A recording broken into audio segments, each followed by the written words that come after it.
देखो आज हम देखेंगे एक्यूट इन्फ्लामेशन। ठीक है, चलिए देखो एक्यूट इन्फ्लामेशन के कुछ पॉइंट्स देख लेते हैं। देखो ये शॉर्ट ड्यूरेशन के लिए होती है, ठीक है, और ये इमीडिएट ऑनसेट होता है इसका। ठीक है, all acute inflammation shows neutrophil cells, ठीक है, एक्सेप्ट टाइफॉइड।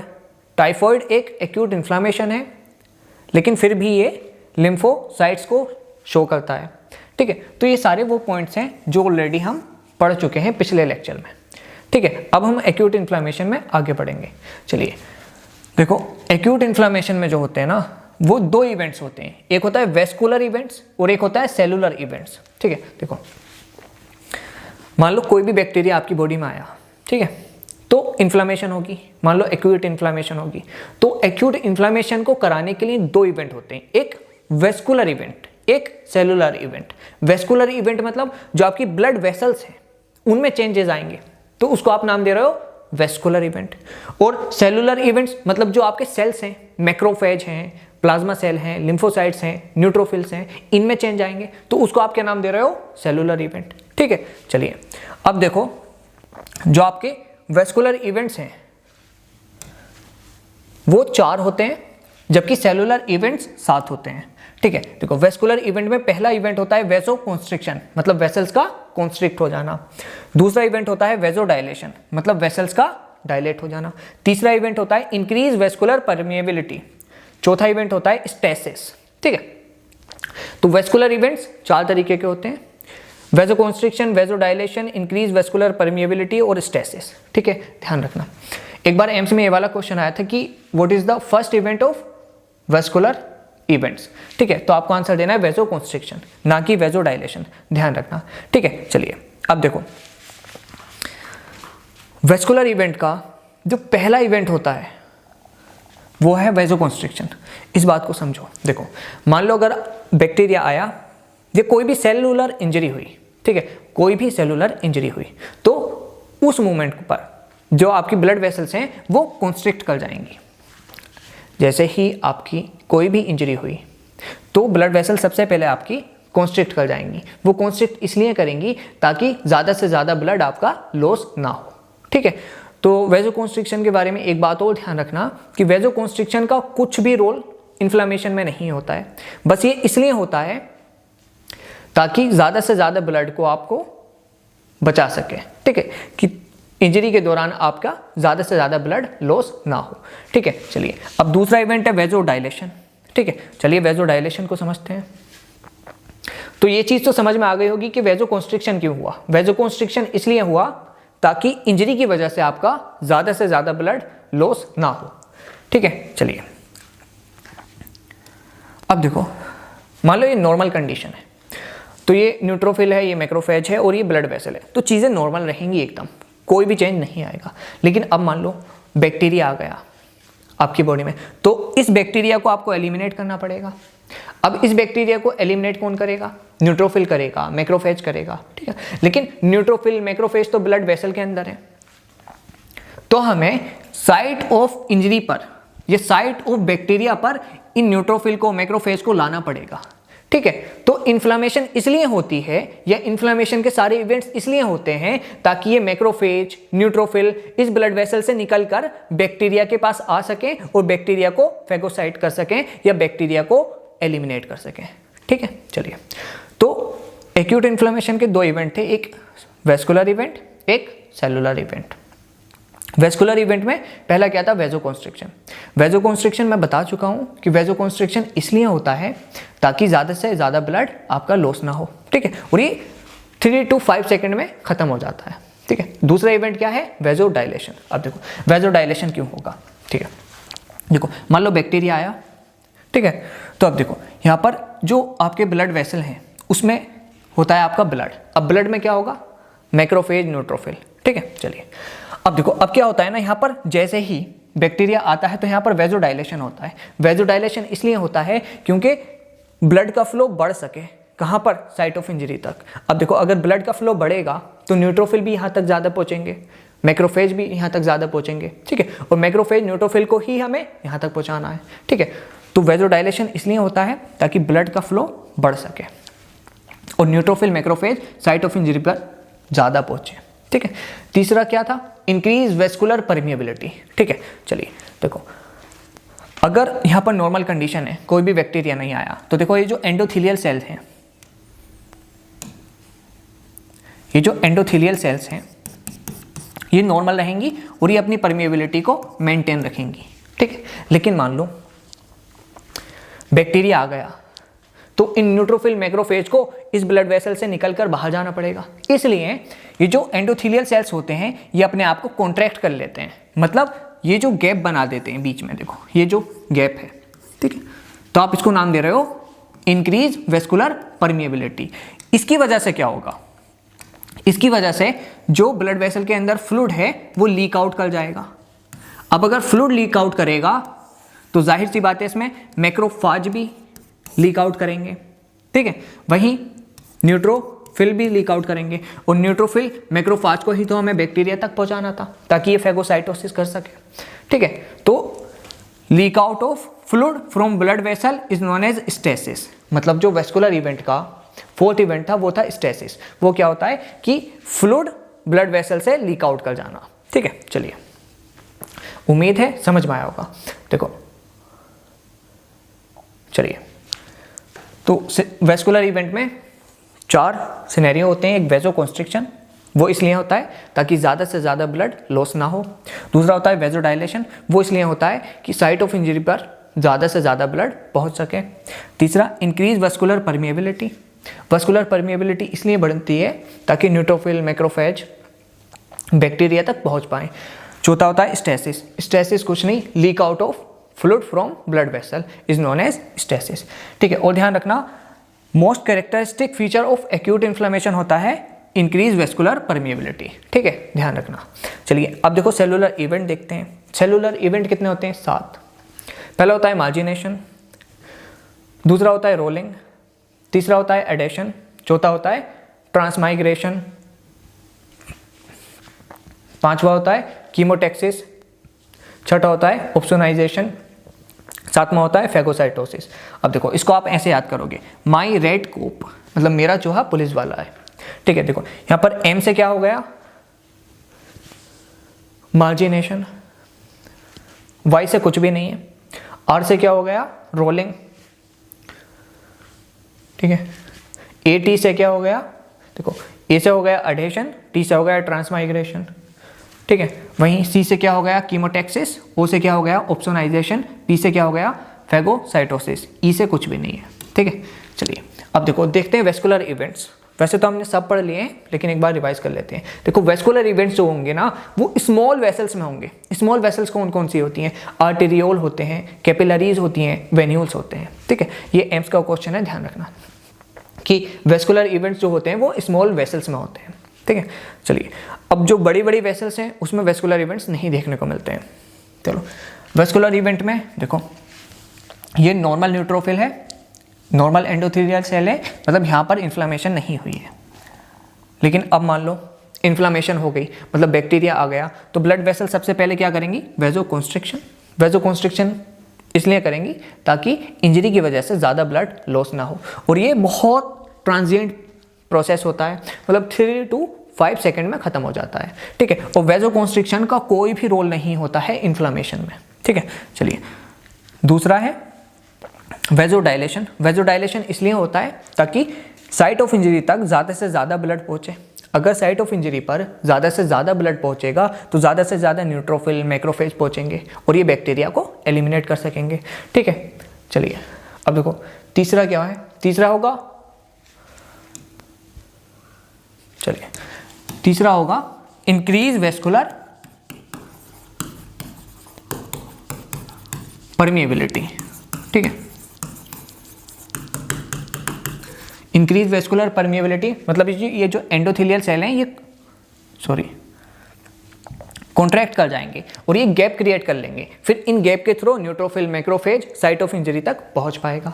फिर चौथा क्या होगा, स्टेसिस। स्टेसिस क्या होगा, leak out of fluid from blood vessel is known as stasis. ठीक है, चलिए तो यहां पर कंप्लीट होता है वेस्कुलर इवेंट। अब एक ओवरव्यू देख लेते हैं सेलुलर इवेंट का। ठीक है, देखो ये नॉर्मल कंडीशन है। ठीक है। मान लो नॉर्मल कंडीशन है तो ब्लड वेसल ना कॉन्ट्रैक्ट करेगी, ना डायलेट करेगी, ना वेस्कुलर परमिएबिलिटी को इंक्रीज करेगी, ना स्टेसिस करेगी, ठीक है। लेकिन मान लो अगर बैक्टीरिया आ गया तो सब कुछ करेगी वेस्कुलर इवेंट में, मतलब vasoconstriction, vasodilation, stasis, increase vascular permeability, ठीक है। उसकी वजह से क्या होगा, देखो ये न्यूट्रोफिल सेल है। अब ये क्या करेंगे, देखो ये निमोनिक याद करना, पहला स्टेप होता है सेलुलर इवेंट का, एम से आता है जो कि होता है मार्जिनेशन। मतलब देखो नॉर्मली ये जो न्यूट्रोफिल है, मैक्रोफेज है, सेंटर पर टहल रहे होते हैं, लेकिन जैसे ही बैक्टीरिया आएगा तो ये क्या करेंगे, मार्जिन की तरफ शिफ्ट हो जाएंगे। देखो ये जो न्यूट्रोफिल है, मैक्रोफेज है, मार्जिन की तरफ आएंगे, तो आप इसको क्या नाम दे रहे हो, मार्जिनेशन। अब देखो वाई से कुछ नहीं था, आर से, मतलब रोलिंग। फिर ये क्या करेंगे, ये जो न्यूट्रोफिल है ये एंडोथीलियल सेल से लगकर रोल करने लगेंगे, इस तरह से, देखो इस तरह से, ठीक है, धीरे धीरे धीरे ये रोल करने लगेंगे, ठीक है। समझ में आया, चलिए। फिर उसके बाद तीसरा क्या है, एडहेशन। फिर ये अपने आप को अडहेर कर लेंगे एंडोथीलियल सेल से, ठीक है। चलिए फिर चौथा क्या है, ट्रांसमाइग्रेशन। फिर ये क्या करेंगे ना, ये जो एंडोथीलियल से गैप, सॉरी, ये जो एंडोथीलियल गैप क्रिएट हुए थे इनके थ्रू ट्रांसमाइग्रेट कर जाएंगे ब्लड वेसल से, ठीक है। तो चौथा क्या था, ट्रांसमाइग्रेशन। पांचवा क्या है, सी, मतलब कीमोटैक्सिस। अब देखो इनको कैसे पता चलेगा कि बैक्टीरिया यहाँ है, वो ऐसे पता चलेगा कि बैक्टीरिया कुछ केमिकल सब्सटेंसेस प्रोड्यूस करता है जो इन न्यूट्रोफिल को या मैक्रोफेजेस को अट्रैक्ट करते हैं, तो इसको आप नाम दे रहे हो कीमोटैक्सिस। फिर ठीक है, पांचवा हो गया कीमोटैक्सिस। अब देखो छठा है ओ, मतलब ओप्सोनाइजेशन। अब देखो ये जो बैक्टीरिया है, इस बैक्टीरिया को मोर टेस्टियर बनाया जाएगा ताकि ये जो न्यूट्रोफिल है या मैक्रोफेज है अच्छे से इस बैक्टीरिया को ईट अप कर सके। तो इस प्रोसेस को आपने क्या नाम दिया, ओप्सोनाइजेशन। फिर सातवां है, देखो ये जो न्यूट्रोफिल है ये इस बैक्टीरिया को एंगल्फ कर लेगा, मतलब ईट अप कर लेगा, इसको आप क्या नाम दे रहे हो, पी, मतलब फेगोसाइटोसिस, ठीक है। तो इन्फ्लामेशन के जितने भी इवेंट थे वो मैं आपको बता चुका हूं, एक बार फिर से रिवाइज करा देता हूं। देखो सॉरी, सेलुलर इवेंट होते हैं, वेस्कुलर इवेंट होते हैं। वेस्कुलर इवेंट में चार होते हैं, vasoconstriction, vasodilation, increase vascular permeability, stasis. फिर सेलुलर इवेंट में आओ तो इसकी ट्रिक क्या है, माई रेड कोप। एम से क्या है, मार्जिनेशन, आर से क्या है, रोलिंग, ए से क्या है, एडेशन, टी से क्या है, ट्रांसमाइग्रेशन, सी से क्या है, कीमोटैक्सिस, ओ से क्या है, ओप्सोनाइजेशन, पी से क्या है, फेगोसाइटोसिस, ठीक है। चलिए अब क्वेश्चन देखते हैं। First step of vascular event, देखो फर्स्ट स्टेप क्या होता है वेस्कुलर इवेंट का, वो होता है वेसोकॉन्स्ट्रिक्शन, ठीक है। चलिए आगे चलते हैं। देखो most characteristic feature of acute inflammation वो होता है इंक्रीज वेस्कुलर परमिएबिलिटी, ये भी मैं बता चुका हूँ। ये 8th क्वेश्चन देखते हैं, वेस्कुलर इवेंट्स ओकर इन ऑल एक्सेप्ट। देखो मैंने बताया था जो वेस्कुलर इवेंट्स होते हैं वो स्मॉल वेसल्स में होते हैं। अब स्मॉल वेसल्स कौन कौन सी होती हैं, वो होती हैं कैपिलरीज, वेन्यूल्स, आर्टरीज, ठीक है। चलिए तो देखो आर्टरीज नहीं, आर्टेरियोल्स, ठीक है। चलिए देखो आर्टेरियोल्स स्मॉल वेसल है तो इसमें होगा, कैपिलरीज में भी होगा, वेन्यूल्स में भी होगा, आर्टरीज में नहीं होगा, ठीक है। देखो क्वेश्चन को ध्यान से पढ़ो, वेस्कुलर इवेंट्स ओकर इन ऑल एक्सेप्ट, तो आर्टरीज जो है वो बिग वेसल्स हैं तो इनमें नहीं होगा आपका वेस्कुलर इवेंट। चलिए अब क्वेश्चन नंबर 9 देखो, एक्यूट इन्फ्लेमेशन शोज। देखो एक्यूट इन्फ्लेमेशन में आपको मिलते हैं न्यूट्रोफिल सेल्स, जबकि क्रॉनिक इन्फ्लेमेशन में आपको मिलते हैं मैक्रोफेज, प्लाज्मा सेल्स और लिम्फोसाइट्स, ठीक है। चलिए अब देखो क्वेश्चन नंबर 10 देखो, टाइफॉइड शोज विच सेल्स। देखो वैसे तो टाइफॉइड एक एक्यूट इन्फ्लेमेशन का एग्जाम्पल है, लेकिन ये एक्सेप्शन है। देखो जितनी भी एक्यूट इन्फ्लेमेशन होती हैं वो शो करती है न्यूट्रोफिल सेल्स को, लेकिन टाइफॉइड एक एक्यूट इन्फ्लेमेशन का एग्जाम्पल है लेकिन ये शो करता है लिम्फोसाइट्स, ठीक है। तो एक्सेप्शंस हमेशा आपके टिप्स पर होने चाहिए, तो आंसर हो जाएगा सेकंड, ठीक है। चलिए देखो आज हम देखने जा रहे हैं वेस्कुलर इवेंट्स, ठीक है। चलिए अब देखो पिछले लेक्चर में हमने पढ़ा था कि एक्यूट इन्फ्लामेशन में दो इवेंट्स होते हैं, एक होता है वेस्कुलर इवेंट और एक होते हैं सेलुलर इवेंट। वेस्कुलर इवेंट 4 तरीके के होते हैं, जबकि सेलुलर इवेंट 7 तरीके के होते हैं। वेस्कुलर इवेंट में क्या होता है, पहला वेजो कॉन्स्ट्रिक्शन, दूसरा वेजो डायलेशन, तीसरा इंक्रीज वेस्कुलर परमिएबिलिटी, चौथा स्टेसिस। ठीक है, वहीं सेलुलर इवेंट में क्या क्या होते हैं, पहला होता है मार्जिनेशन, दूसरा होता है रोलिंग, तीसरा होता है एडहेशन, चौथा होता है ट्रांसमाइग्रेशन, पांचवा होता है कीमोटैक्सिस, छठा होता है ओप्सोनाइजेशन, सातवां होता है फेगोसाइटोसिस। अब सेलुलर इवेंट को याद रखने के लिए हमने एक ट्रिक भी बनाई थी, वो ट्रिक क्या है, माई रेड कोप, मेरा चूहा पुलिस वाला है। ठीक है, चलिए देखो, एम से हो गया मार्जिनेशन, वाई से कुछ भी नहीं है, आर से हो गया रोलिंग, ए से हो गया एडहेशन, टी से हो गया ट्रांसमाइग्रेशन, सी से हो गया कीमोटैक्सिस, ओ से हो गया ओप्सोनाइजेशन, पी से हो गया फेगोसाइटोसिस, ई से कुछ भी नहीं है। ठीक है, अब ये सारी चीजें हम पिछले लेक्चर में ऑलरेडी देख चुके हैं। आज हमारा ज्यादा से ज्यादा फोकस होगा वेस्कुलर इवेंट्स पर। ठीक है, और इस लेक्चर को देखने से पहले बेहतर यही होगा कि आप पिछला लेक्चर देख कर आए। ठीक है, चलिए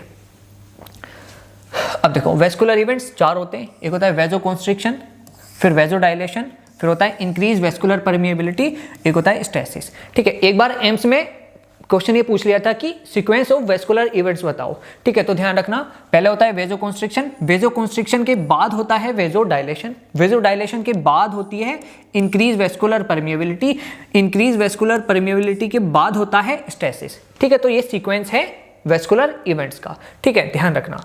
चलिए अब देखो, वेजो कॉन्स्ट्रिक्शन में देखते हैं, वेसल्स कॉन्स्ट्रिक्ट कर जाती हैं जैसे इन्फ्लेमेशन होता है। ठीक है, और ये है फर्स्ट इवेंट ऑफ इन्फ्लेमेशन। ठीक है, देखो अगर इन्फ्लेमेशन होगा तो फर्स्ट इवेंट कौन सा है, वेजो कॉन्स्ट्रिक्शन। चलिए आगे चलते हैं, और देखो ये ट्रांजिएंट इवेंट है, मतलब जैसे ही इन्फ्लेमेशन हुई तो सबसे पहले वेसल्स कॉन्स्ट्रिक्ट कर जाएंगी, और ये जो वेसल्स कॉन्स्ट्रिक्ट करेंगे ना, ये जो वेसल्स कॉन्स्ट्रिक्ट करेंगी ये बहुत कम समय के लिए कॉन्स्ट्रिक्ट करेंगी।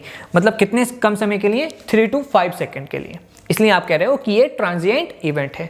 और ध्यान रखना, वेजो कॉन्स्ट्रिक्शन इसलिए होता है ताकि इंजरी के द्वारा, इंजरी के थ्रू आपका ज्यादा ब्लड लॉस ना हो सके। ठीक है, तो ब्लड लॉस को रोकने के लिए वेजो कॉन्स्ट्रिक्शन होता है।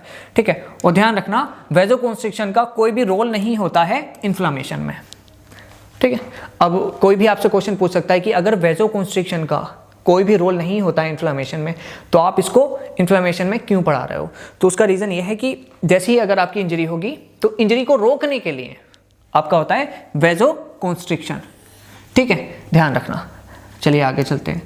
फिर सेकेंड इवेंट होता है वेजो डायलेशन, मतलब वेसल्स का डायलेट हो जाना। ध्यान रखना, वेसल्स का डायलेट इसलिए होती है, मतलब वेजो डायलेशन इसलिए होता है ताकि इंक्रीज ब्लड फ्लो हो जाए। ठीक है, देखो मान लो बैक्टीरिया आया, बैक्टीरिया की वजह से इन्फ्लेमेशन होगी, इन्फ्लेमेशन होगी मतलब वेजोडाइलेशन होगा। वेजोडाइलेशन इसलिए होगा ताकि ब्लड फ्लो इंक्रीज कर जाए। कहां पर, जहां पर बैक्टीरिया आया है। ठीक है, अब मान लो यहां पर बैक्टीरिया आ गया, मान लो ये आ गया बैक्टीरिया। ठीक है, तो ये ब्लड वेसल क्या करेंगे, डायलेट हो जाएंगी। ये डायलेट इसलिए होंगी ताकि यहाँ तक ज़्यादा ब्लड पहुँचे। अगर यहाँ पर ज़्यादा ब्लड पहुँचेगा तो यहाँ पर न्यूट्रोफिल मैक्रोफेज भी ज़्यादा पहुँचेंगे। अब अगर neutrophil macrophage site of bacteria या साइट ऑफ इंजरी तक ज़्यादा पहुँचेंगे तो वो बैक्टीरिया को आराम से ईट अप कर पाएंगे। ठीक है, समझ रहे हो ना। चलिए अब देखो, ध्यान दो, किसी भी जगह ज़्यादा ब्लड आएगा तो वो एरिया रेड दिखेगा ना आपको। ठीक है, तो ध्यान रखना, रेडनेस जो है वो वेसोडाइलेशन की वजह से आती है। प्लस और देखो, रेडनेस को आप डॉक्टर की टर्मिनोलॉजी में क्या कहते हो, र्यूबर। ठीक है, और ध्यान रखना, अगर ज़्यादा फ्लो होगा, ज़्यादा काइनेटिक एनर्जी होगी तो टेम्परेचर भी इस एरिया का इंक्रीज होगा। ठीक है, तो इंक्रीज टेम्परेचर भी वेसोडाइलेशन की वजह से होता है, और इंक्रीज टेम्परेचर को आप डॉक्टर की टर्मिनोलॉजी में कहते हो कैलोर।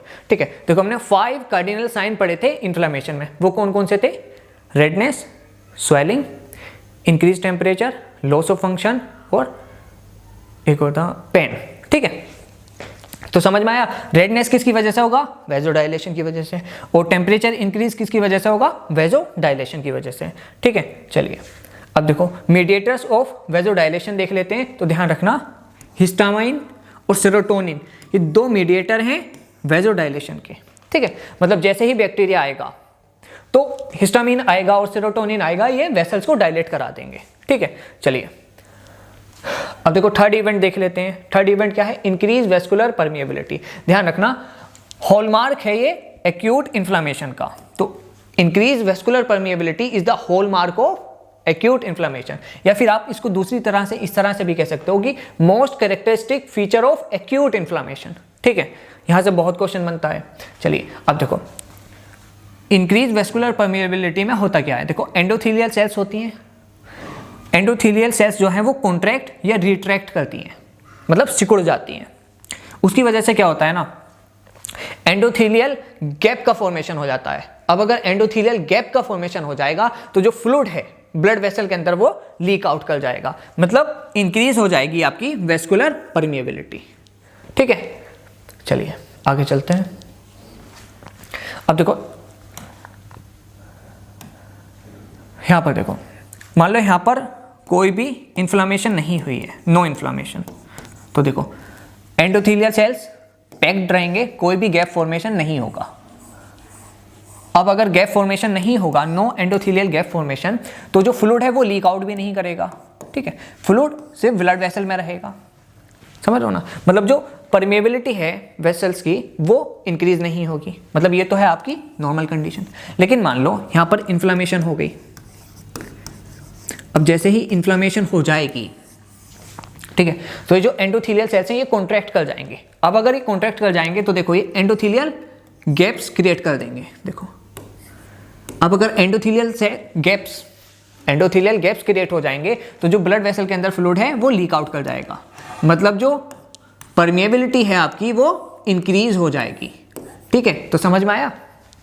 चलिए आगे चलते हैं। अब देखो ये वाला लेक्चर उन बच्चों को बहुत अच्छे से समझ आ रहा होगा जिन बच्चों ने पिछला लेक्चर अच्छे से पढ़ा है, क्योंकि उसमें मैं ये सारी बातें ऑलरेडी बोल चुका हूँ। यहाँ पर बस आपका कहीं ना कहीं रिवीजन हो रहा है। ठीक है, चलिए अब देखो CD marker of endothelial sales होता है CD34। अब देखो ये CD मार्कर के ऊपर बहुत सारे क्वेश्चन एज इट इज पूछे जाते हैं, इसलिए 5 स्टार पॉइंट है, ध्यान रखना। एंडोथेलियल सेल्स का दूसरा नाम क्या होता है? CD34, या फिर आप ये कहो CD marker of endothelial sales वो होता है CD34। ठीक है, याद रखना। चलिए अब देखो स्टेसिस, वेस्कुलर इवेंट का 4 इवेंट क्या था? स्टेसिस। अब देखो स्टेसिस क्या होता है? देखो इंक्रीज हो गई वेस्कुलर परमिएबिलिटी। ठीक है, मतलब जो एंडोथेलियल सेल्स है वो कॉन्ट्रैक्ट कर गए। ठीक है, तो ये जो एंडोथेलियल से गैप्स हैं,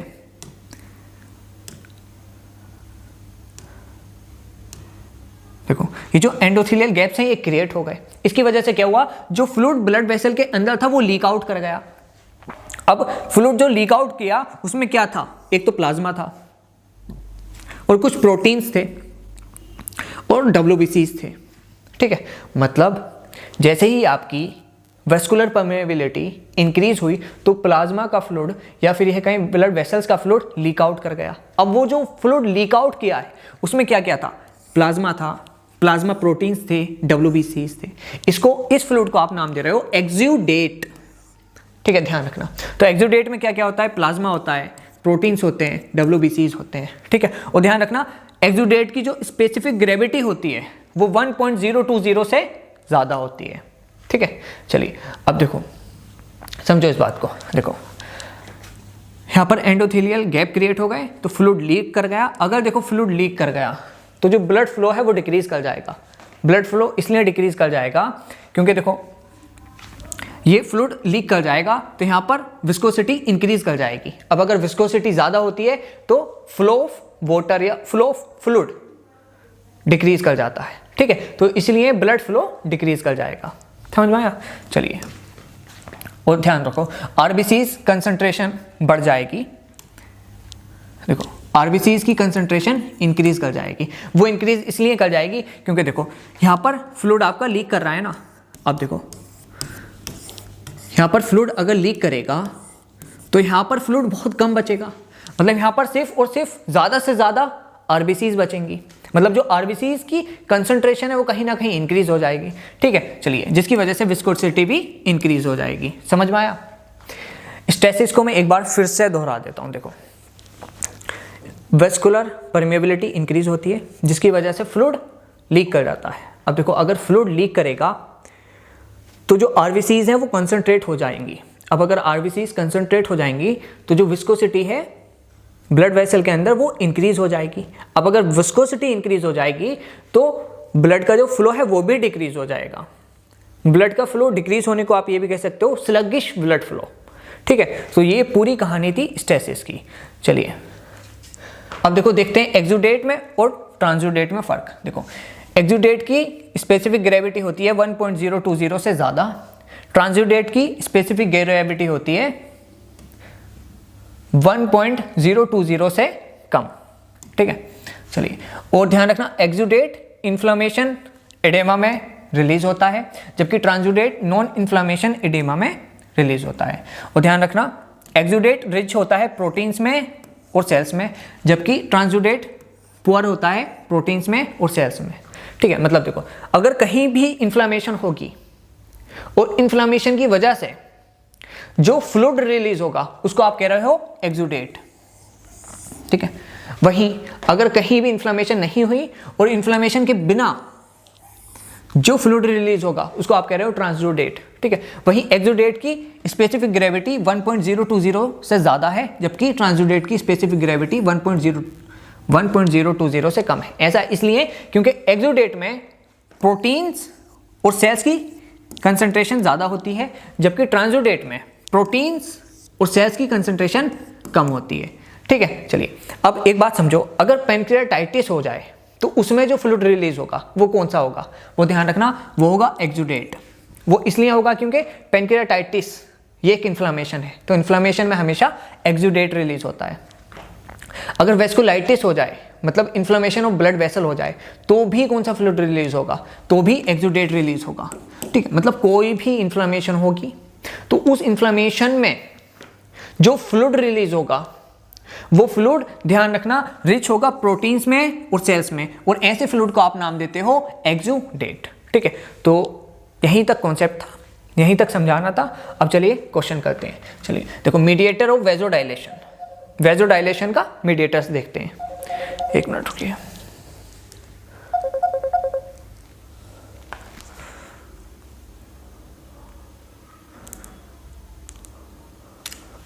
चलिए देखो, मीडिएटर्स ऑफ वेजोडाइलेशन। ठीक है, देखो, हिस्टामिन मीडिएटर होता है, सेरोटोनिन होता है, एराकिडोनिक एसिड नहीं होता है, तो बोथ फर्स्ट एंड सेकंड आपका आंसर हो जाएगा। ठीक है, चलिए अब ये वाला क्वेश्चन देखते हैं, CD marker of endothelial cells. ठीक है, तो हमने पीछे देखा था CD34 is the CD marker of endothelial cell, और ध्यान रखना CD95 is the CD marker of apoptosis, और CD62 is the CD marker of selectin. ठीक है, and CD31 is the CD marker of PKM1। ये दोनों आप आगे पढ़ोगे। ठीक है, लेकिन ये चारों के चारों आपको याद होने चाहिए कि किस किस के CD मार्कर है। ठीक है, चलिए अब देखो, एक्सुडेट कंटेंट, देखो WBCs ओनली नहीं, WBCs प्लाज्मा ओनली नहीं, देखो WBCs भी, प्लाज्मा भी, प्रोटीन्स भी, तो ये आपका आंसर हो जाएगा। ठीक है, चलिए अब specific gravity of exudate is equal to 1.020 नहीं, लेस देन 1.020 नहीं, ग्रेटर देन 1.020। ठीक है, चलिए hallmark of acute inflammation, stasis नहीं, वेजोकंस्ट्रिक्शन नहीं, वेजोडाइलेशन नहीं, इंक्रीज वेस्कुलर परमिएबिलिटी। ठीक है, लेक्चर नंबर 4 में हम देखेंगे इंक्रीज वेस्कुलर परमिएबिलिटी। ठीक है, चलिए देखो, हमने अभी तक क्या पढ़ा रखा है कि एक्यूट इन्फ्लेमेशन में दो इवेंट होते हैं, एक होता है वेस्कुलर इवेंट, एक होते हैं सेलुलर इवेंट। वेस्कुलर इवेंट में 4 इवेंट होते हैं, वेजोकंस्ट्रिक्शन, वेजोडाइलेशन, इंक्रीज वेस्कुलर परमिएबिलिटी और स्टेसिस। अब ये जो इंक्रीज वेस्कुलर परमिएबिलिटी है ये hallmark feature of acute inflammation, तो अब हमें इसको थोड़ा सा डीपली पढ़ना पड़ेगा। ठीक है, चलिए तो देखते हैं इंक्रीज वेस्कुलर परमिएबिलिटी, मतलब जो ब्लड वेसल्स की परमिएबिलिटी है वो इंक्रीज कर जाती है। वो कैसे, देखिए, मान लीजिए कोई भी इंजूरियस स्टिमुलाई आता है, वो बैक्टीरिया हो सकता है, सेलुलर इंजरी हो सकती है, कुछ भी हो सकती है। ठीक है, तो उस इंजूरियस स्टिमुलाई की वजह से कुछ इन्फ्लेमेटरी मीडिएटर्स रिलीज होते हैं, जैसे हिस्टामाइन, सेरोटोनिन, VEGF। VEGF क्या होता है? Vascular endothelial growth factor. ठीक है, चलिए, तो ये क्या करते हैं ना, रिट्रैक्शन और कॉन्ट्रैक्शन कराते हैं एंडोथेलियल सेल्स का। ठीक है, देखो ब्लड वेसल्स की लाइनिंग कौन से सेल्स से होती है? एंडोथेलियल सेल्स से। ठीक है, तो जैसे ही कोई इंजूरियस स्टिमुलाई आएगा तो हिस्टामाइन, सेरोटोनिन या VEGF रिलीज होंगे और ये एंडोथेलियल सेल रिट्रैक्शन या कॉन्ट्रैक्शन कराएंगे। ठीक है, जिसकी वजह से इंक्रीज हो जाएगी आपकी वेस्कुलर परमिएबिलिटी। ठीक है, जैसे ये फ्लूइड है और ये नॉर्मल कंडीशन है, मतलब अभी तक कोई भी एक्सटर्नल इंजूरियस स्टिमुलाई नहीं आया है, तो एंडोथेलियल सेल्स रिट्रैक्ट या कॉन्ट्रैक्ट नहीं हुए हैं, तो देखो फ्लूइड ब्लड वेसल के अंदर सही से है। लेकिन जैसे ही इंजूरियस स्टिमुलाई आ जाएगा तो histamine, serotonin, VEGF type inflammatory mediators release होंगे और ये कराएंगे रिट्रैक्शन और कॉन्ट्रैक्शन ऑफ एंडोथेलियल सेल्स। अब देखो ये कॉन्ट्रैक्ट कर गए एंडोथेलियल सेल, तो इसकी वजह से क्या हुआ? ये आ गया endothelial cells, sorry endothelial gap formation हो गया। अब अगर एंडोथेलियल गैप फॉर्मेशन हो जाएगा तो ये फ्लूइड इस गैप में से लीक करने लगेगा। मतलब क्या हो गया? आपकी जो परमिएबिलिटी थी वो इंक्रीज कर गई। समझ में आया? ठीक है, तो यहां पर हिस्टामिन हो सकता है, सेरोटोनिन हो सकता है या फिर VEGF हो सकता है। ठीक है, चलिए, तो उम्मीद है ये वाली स्लाइड समझ में आई होगी। अब हम आगे चलते हैं। ठीक है, चलिए, देखो अब देखते हैं mechanism of increase vascular permeability. मतलब वेस्कुलर परमिएबिलिटी इंक्रीज तो हुई, लेकिन इसके मैकेनिज्म होते हैं। ध्यान रखना 5 मैकेनिज्म होते हैं जो आपसे आने चाहिए। पहला होता है एंडोथेलियल गैप फॉर्मेशन, दूसरा होता है डायरेक्ट एंडोथेलियल इंजरी, तीसरा होता है ल्यूकोसाइट मीडिएटेड इंजरी, चौथा होता है ट्रांससाइटोसिस, पांचवा होता है एंजियोजेनेसिस। ठीक है, तो ये 5 मैकेनिज्म होते हैं जिनकी वजह से आपकी वेस्कुलर परमिएबिलिटी इंक्रीज कर सकती है। ठीक है, और ध्यान रखना एंडोथेलियल गैप फॉर्मेशन जो है वो मोर कॉमन मैकेनिज्म है जिसकी वजह से वेस्कुलर परमिएबिलिटी इंक्रीज करती है। ठीक है, चलिए अब हम एक एक कर स्टडी करेंगे एंडोथेलियल गैप फॉर्मेशन। ठीक है, पहला पॉइंट ये मोर कॉमन मैकेनिज्म है। दूसरा पॉइंट एंडोथेलियल सेल्स जो होते हैं ना यहाँ पर कॉन्ट्रैक्ट या रिट्रैक्ट कर जाते हैं जिसकी वजह से आपकी वेस्कुलर परमिएबिलिटी इंक्रीज कर जाती है। ठीक है, समझो एंडोथेलियल सेल कॉन्ट्रैक्शन में और एंडोथेलियल सेल रिट्रैक्शन में फर्क होता है। वो फर्क क्या होता है देखते हैं। देखो मान लो ये एंडोथेलियल सेल है, तो अगर ये एंडोथेलियल सेल कॉन्ट्रैक्शन करेगा तो ये हर तरफ से कॉन्ट्रैक्ट होगा, मतलब हर तरफ से सिकुड़ जाएगा। ठीक है, तो आप इसको कह दोगे कॉन्ट्रैक्शन। लेकिन अगर एंडोथेलियल सेल सिर्फ साइड से कॉन्ट्रैक्ट करेगा, मतलब सिर्फ साइड से सिकुड़ेगा, देखो ये सिर्फ साइड से, तो इसको आप कह दोगे रिट्रैक्शन। तो कॉन्ट्रैक्शन मतलब एंडोथेलियल सेल हर तरफ से सिकुड़ गया, रिट्रैक्शन मतलब एंडोथेलियल सेल सिर्फ साइड से सिकुड़ा है। ठीक है, सिकुड़ना मतलब कॉन्ट्रैक्ट करना। ठीक है, चलिए अब देखो अगर एंडोथेलियल सेल कॉन्ट्रैक्ट या रिट्रैक्ट कर जाएंगे तो इससे होगा क्या? इससे होगा ये कि एंडोथेलियल गैप का फॉर्मेशन हो जाएगा। ठीक है, अब अगर एंडोथेलियल गैप का फॉर्मेशन हो जाएगा तो जो फ्लूइड ब्लड वेसल में प्रेजेंट था वो लीक आउट कर जाएगा, मतलब जो आपकी परमिएबिलिटी है वो इंक्रीज कर जाएगी। ठीक है, चलिए आगे चलते हैं। अब देखो एंडोथेलियल गैप फॉर्मेशन के मीडिएटर ध्यान रखना वो होते हैं हिस्टामिन और सेरोटोनिन। ठीक है, चलिए अब देखो ये जो रेस्पॉन्स होता है ये होता है इमीडिएट ट्रांजिएंट रेस्पॉन्स। देखो इमीडिएट मतलब एकदम तुरंत, ठीक है, और ट्रांजिएंट मतलब कुछ ही सेकंड्स में खत्म हो जाएगा। ठीक है, चलिए अब अगर आप इसको ग्राफ पर बनाओ, मतलब एक्स एक्सिस पर लो आप टाइम, वाई एक्सिस पर लो आप रेस्पॉन्स, तो देखो क्या होगा। ये इमीडिएट है मतलब एकदम से चालू होगा, मतलब बहुत कम टाइम में चालू होगा, और ट्रांजिएंट मतलब एकदम से खत्म हो जाएगा। ठीक है, देखो ये जो रेस्पॉन्स है आपका ये एकदम से चालू हुआ यहाँ पर, मतलब बहुत कम टाइम में और बहुत कम समय तक चला और एकदम से खत्म हो गया। ठीक है, तो ये रेस्पॉन्स होता है इमीडिएट ट्रांजिएंट रेस्पॉन्स। अगर आप ग्राफ पर बनाओगे तो कुछ इस तरह से बनेगा। ठीक है, चलिए आगे चलते हैं। अब देखते हैं डायरेक्ट एंडोथेलियल इंजरी। मतलब आपने क्या किया, जो एंडोथेलियल सेल्स थे उसी को इंजर्ट कर दिया डायरेक्टली।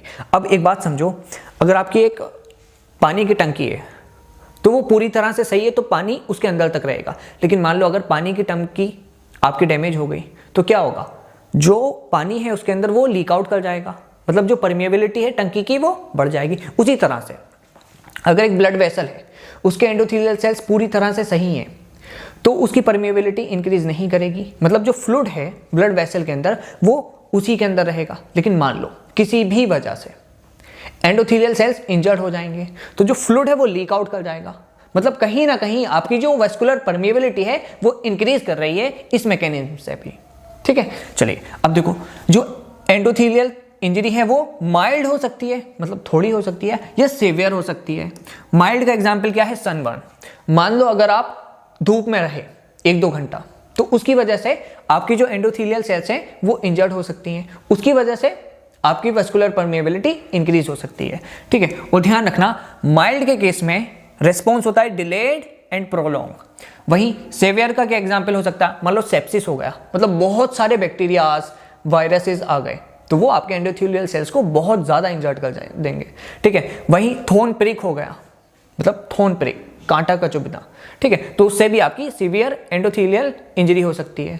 ठीक है, और ध्यान रखना ये वाला रिस्पॉन्स होता है इमीडिएट सस्टेन्ड रिस्पॉन्स। ठीक है, अब देखो डिलेड का मतलब क्या होता है, थोड़ी देर से शुरू होना। ठीक है, प्रोलॉन्ग का मतलब क्या होता है, बहुत देर तक चलना, मतलब जो माइल्ड एंडोथेलियल इंजरी है उसका जो रेस्पॉन्स होता है वो थोड़ी देर से शुरू होता है और बहुत टाइम तक चलता है, मतलब प्रोलॉन्ग चलता है।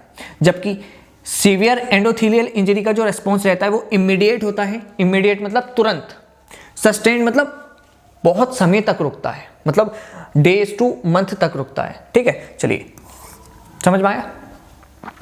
तो माइल्ड में डिलेड प्रोलॉन्ग रिस्पॉन्स होता है, जबकि सीवियर में इमीडिएट सस्टेन्ड रिस्पॉन्स होता है। ध्यान रखना, अब हम इसको ग्राफ पर बनाते हैं। ठीक है, चलिए पहले माइल्ड का ग्राफ बनाते हैं। माइल्ड में क्या था, डिलेड प्रोलॉन्ग रिस्पॉन्स। डिलेड मतलब थोड़ी देर से। ठीक है, देखिए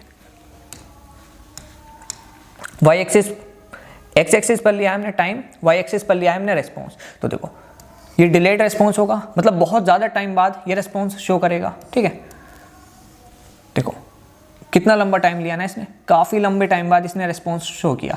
और जब इसने एक बार रिस्पॉन्स शो किया तो ये काफ़ी लंबा रिस्पॉन्स चलेगा। मतलब देखो डिलेड था, फिर प्रोलॉन्ग, मतलब इसने जो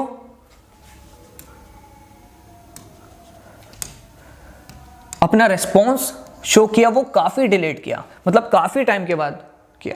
लेकिन जो इसका फिर रेस्पॉन्स रहा वो काफ़ी लंबे समय तक रहा, मतलब प्रोलॉन्ग रहा।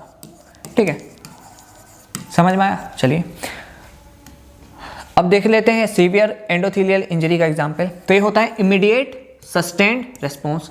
इमीडिएट मतलब ये जो रिस्पॉन्स शो करेगा वो एकदम से करेगा, देखो बहुत कम टाइम में, और फिर इसका जो रिस्पॉन्स रहेगा वो सस्टेन्ड रहेगा, मतलब काफ़ी लंबे समय तक रहेगा। ठीक है, चलिए तो देखो ये रिस्पॉन्स इमीडिएट था, मतलब बहुत जल्दी टाइम में था, और ये रिस्पॉन्स सस्टेन चला, मतलब काफ़ी दिनों तक चला। ठीक है, चलिए तो उम्मीद है ग्राफ समझ में आया होगा। अब आगे चलते हैं, अब देखते हैं ल्यूकोसाइट मीडिएटेड इंजरी। ल्यूकोसाइट क्या होते हैं, WBCs। ठीक है, चलिए मतलब आपकी जो एंडोथेलियल सेल्स हैं वो इंजर्ड हुई हैं आपके ल्यूकोसाइट की वजह से। ठीक है, मान लो ये ल्यूकोसाइट है, अब ल्यूकोसाइट कुछ एंजाइम्स रिलीज करेगा। अब अगर ये एंजाइम्स रिलीज करेगा तो ये एंजाइम्स डैमेज कर देंगे आपकी एंडोथेलियल सेल्स को। अब अगर आपकी एंडोथेलियल सेल्स डैमेज हो जाएंगी तो जो आपकी वेस्कुलर परमिएबिलिटी है वो इंक्रीज कर जाएगी। समझ में आया। तो ये वेस्कुलर परमिएबिलिटी इंक्रीज करी ल्यूकोसाइट्स की वजह से, इसलिए इसका नाम रखा है ल्यूकोसाइट मीडिएटेड इंजरी। ठीक है, चलिए अब देखते हैं फोर्थ, ट्रांससाइटोसिस। ठीक है, देखो ट्रांस का मतलब थ्रो, साइटोसिस का मतलब सेल, मतलब इस ब्लड वेसल के अंदर जो भी फ्लूइड होगा वो इन सेल्स के थ्रू होकर जाएगा। समझ में आया। मतलब इन सेल्स में हिडन पंप आ जाएंगे या हिडन चैनल आ जाएंगे जिनकी वजह से ये फ्लूइड लीक आउट कर जाएगा, उसको आप कह रहे हो ट्रांससाइटोसिस। ठीक है, चलिए अब देखो ट्रांससाइटोसिस में होता क्या है, वेसिकुलो वैक्यूलर ऑर्गन बन जाते हैं। ठीक है, और इसके मीडिएटर होते हैं हिस्टामिन VEGF। समझो देखो ट्रांससाइटोसिस में क्या होता है, थ्रो सेल फ्लूइड रिलीज होता है, इसमें क्या होता है, वेसिकुलो वैकुलर ऑर्गेनल बन जाते हैं, मतलब एंडोथेलियल सेल्स में कुछ हिडन ऑर्गेनल बन जाते हैं जिनको आप नाम दे रहे हो वेसिकुलो वैकुलर ऑर्गेनल। फिर इनके थ्रो जो आपका फ्लूइड है ब्लड वेसल में से वो लीक करता है, तो आप इसको नाम दे रहे हो ट्रांससाइटोसिस। इसके जो मीडिएटर होते हैं वो होता है हिस्टामिन और VEGF। VEGF मतलब वेस्कुलर एंडोथेलियल गैप फॉर्मेशन। ठीक है, चलिए आगे चलते हैं। अब देखो देखते हैं एंजियोजेनेसिस। एंजियोजेनेसिस मतलब न्यू ब्लड वेसल्स का बनना। चलिए अब देखो इसमें क्या होता है, न्यू ब्लड वेसल्स का फॉर्मेशन होता है, फिर उससे क्या होता है, एंडोथेलियल गैप प्रेजेंट होते हैं। देखो जो इमेच्योर ब्लड वेसल होती हैं, मतलब जो न्यू ब्लड वेसल्स होती हैं, उनके जो एंडोथेलियल सेल्स होते हैं उनमें गैप होता है, मतलब बाय नेचर वो लीकी होती हैं। मतलब जो भी नई ब्लड वेसल्स मिलेंगी उनमें आपको एंडोथेलियल गैप फॉर्मेशन देखने का मिलेगा। समझ में आया? ठीक है, अब अगर एंडोथेलियल गैप प्रेजेंट होगा तो आपकी जो वेस्कुलर परमिएबिलिटी है वो इंक्रीज हो जाएगी। और ध्यान रखना इसका भी मीडिएटर होता है हिस्टामिन और VEGF, और ट्रांससाइटोसिस का भी मीडिएटर होता है हिस्टामिन और VEGF। ठीक है, तो ट्रांससाइटोसिस का जो और एंजियोजेनेसिस का मीडिएटर होते हैं वो सेम होते हैं। वो कौन कौन होते हैं, हिस्टामिन और VEGF। ठीक है, चलिए अब देखो अगर आप इस ब्लड वेसल को देखो तो इसके जो एंडोथेलियल सेल्स हैं वो एकदम क्लोज पैक हैं, मतलब यहाँ पर कोई भी एंडोथेलियल गैप देखने को नहीं मिल रहा है, इसलिए ये होगी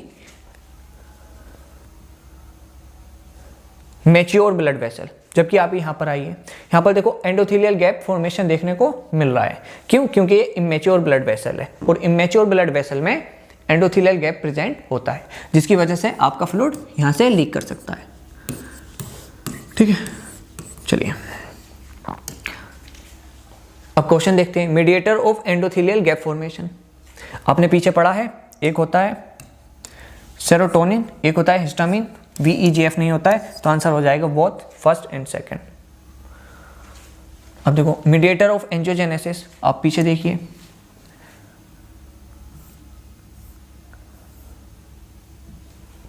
देखो एंजियोजेनेसिस का मीडिएटर क्या होता था, हिस्टामिन और VEGF, और ट्रांससाइटोसिस का भी मीडिएटर क्या होता था, हिस्टामिन और VEGF। ठीक है, ध्यान रखना।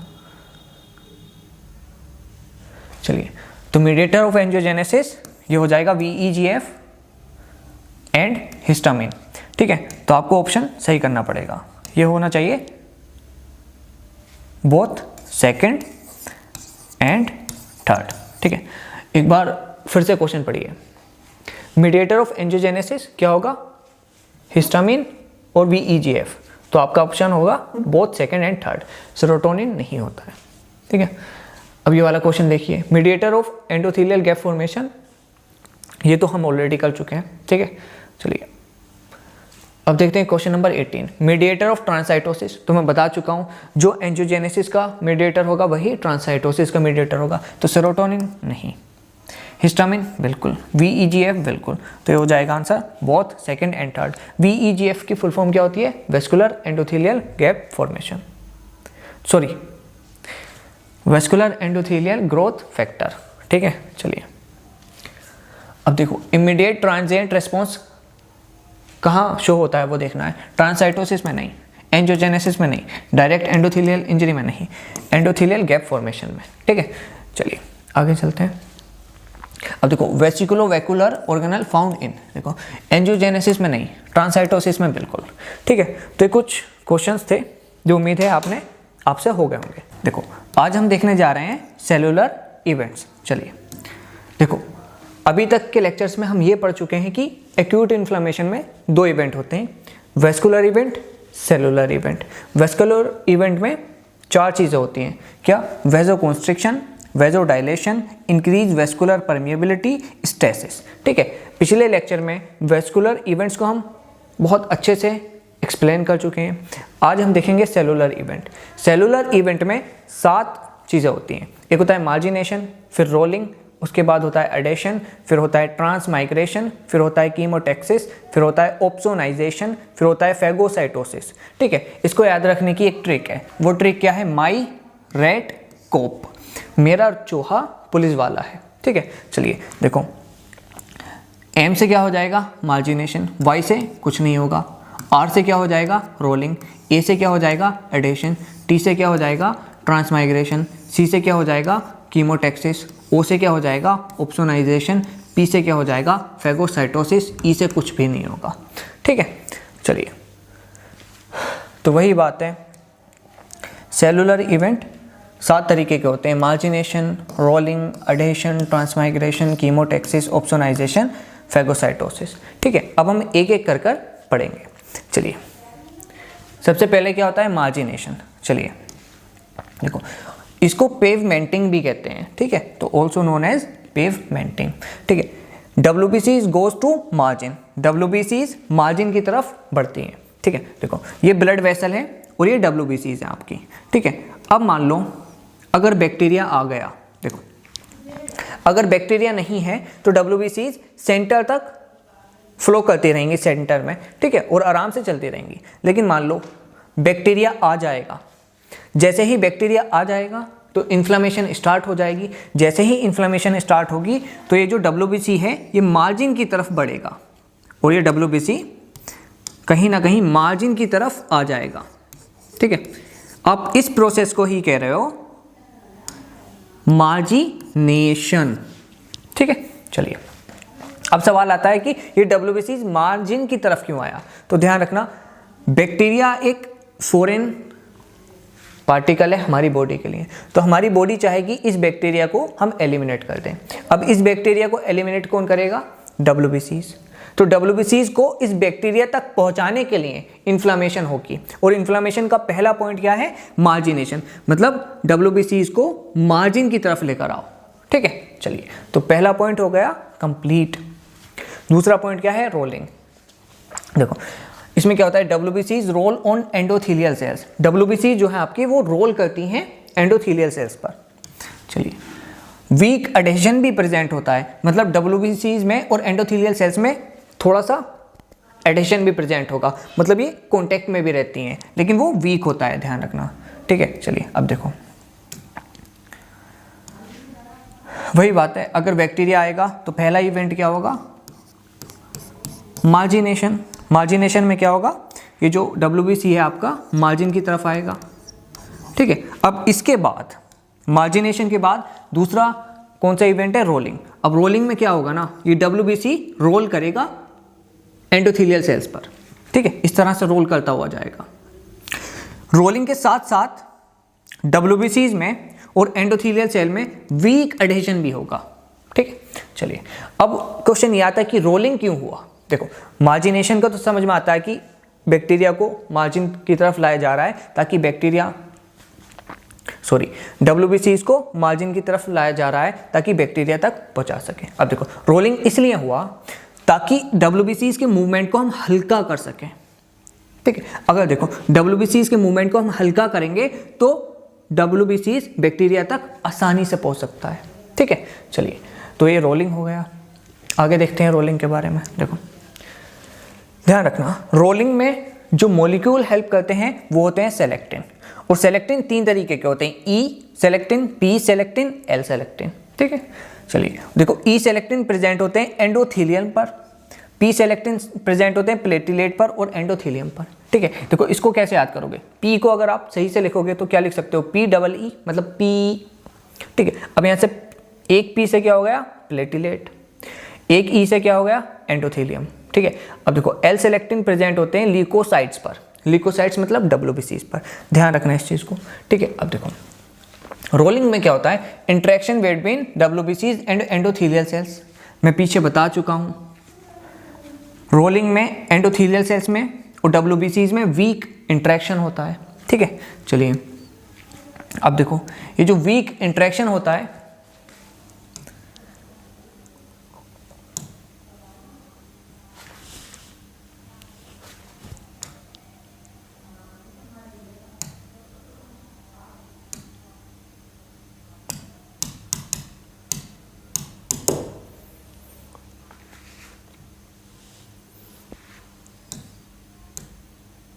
देखो ये जो वीक इंटरेक्शन होता है वो WBCs में और एंडोथेलियल सेल्स में होता है। ठीक है, अब देखो WBC सेल पर जो मॉलिक्यूल प्रेजेंट होते हैं वो होते हैं साइलिन लुईस एक्स मॉलिक्यूल और एल सेलेक्टिन, ध्यान रखना। जबकि एंडोथेलियल सेल्स में जो मॉलिक्यूल प्रेजेंट होते हैं वो होते हैं ई सेलेक्टिन, पी सेलेक्टिन, ग्लाइकेम, मेडकेम। ठीक है, चलिए अब समझो बात को। ये WBC है। अब देखो WBC पर कौन कौन से मॉलिक्यूल्स प्रेजेंट थे, एक था साइलिन लुईस एक्स मॉलिक्यूल और एक था एल सेलेक्टिन। ठीक है, चलिए वहीं देखो ये एंडोथेलियल सेल है। एंडोथेलियल सेल पर 3 मॉलिक्यूल प्रेजेंट थे, एक था ई सेलेक्टिन, एक था पी सेलेक्टिन, एक था ग्लाइकेम जिसको आप मेडकेम भी कहते हो। ठीक है, चलिए तो अब देखो इसमें क्या होगा ना, जो एल सेलेक्टिन है वो वीक इंटरेक्शन करेगा ग्लाइकेम से, मेडकेम से, जबकि जो साइलिन लुईस एक्स मॉलिक्यूल है वो इंटरेक्शन करेगा ई सेलेक्टिन से और पी सेलेक्टिन से। ठीक है, देखो अब एंडोथेलियल सेल में WBCs में इंटरेक्शन हो गया ना। ठीक है, हालांकि ये इंटरेक्शन वीक है लेकिन इंटरेक्शन तो हुआ ना। ठीक है, तो ध्यान रखना ये जो सेलेक्टिन होते हैं ये रोलिंग में हेल्प करते हैं। ठीक है, और जो साइलिन लुईस एक्स मॉलिक्यूल है वो WBC पर प्रेजेंट होता है। ठीक है, और जो ग्लाइकेम मेडकेम मॉलिक्यूल हैं ये एंडोथेलियल सेल पर प्रेजेंट होते हैं। इस स्लाइड से बहुत सारे क्वेश्चंस बनते हैं, ध्यान रखना ये स्लाइड इंपॉर्टेंट है। ठीक है, चलिए अब देखो वीवल पैलेट बॉडीज के बारे में कुछ पढ़ो। देखो ये एंडोथेलियल सेल है। अब इस एंडोथेलियल सेल के अंदर होते हैं पी सेलेक्टिन।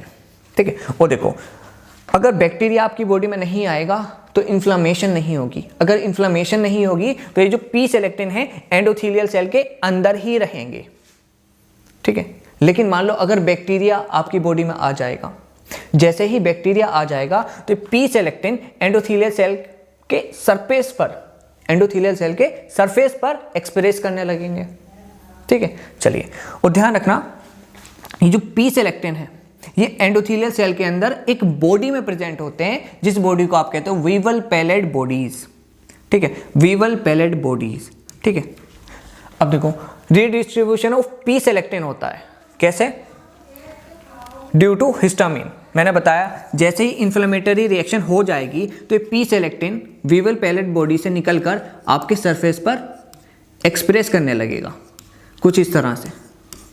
ठीक, अब अगर पी सेलेक्टिन आपके सरफेस पर एक्सप्रेस कर जाएगा तो पी सेलेक्टिन से कौन बॉन्ड बनाएगा, हम पीछे पढ़ चुके हैं। देखो ध्यान से देखो, साइलिन लुईस एक्स, फिर आएगा WBC।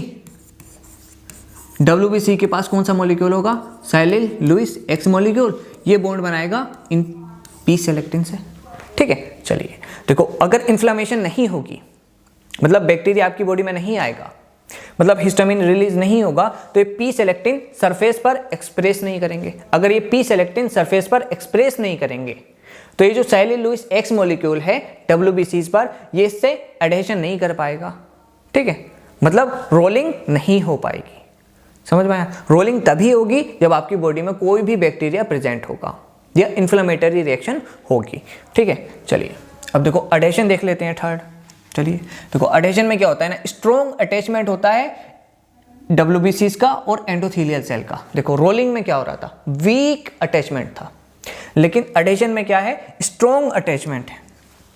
देखो एडहेशन में हेल्प करते हैं इंटीग्रिन्स मॉलिक्यूल और वीकेम एंड आईकेम मॉलिक्यूल। और ध्यान रखना इंटीग्रिन मॉलिक्यूल प्रेजेंट होते हैं WBCs में, जबकि वीकेम एंड आईकेम मॉलिक्यूल प्रेजेंट होते हैं एंडोथेलियल सेल्स पर। चलिए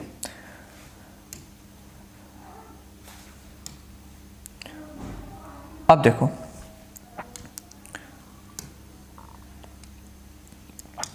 पहला स्टेप क्या था, मार्जिनेशन, WBCs का मार्जिन की तरफ आ जाना। दूसरा स्टेप क्या था, रोलिंग।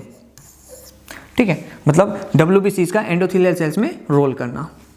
तीसरा स्टेप क्या था, एडहेशन, मतलब एंडोथेलियल सेल्स में और WBC सेल्स में एक बॉन्ड बन जाएगा जो कि स्ट्रॉन्ग होगा, इसको आपने नाम दिया एडहेशन।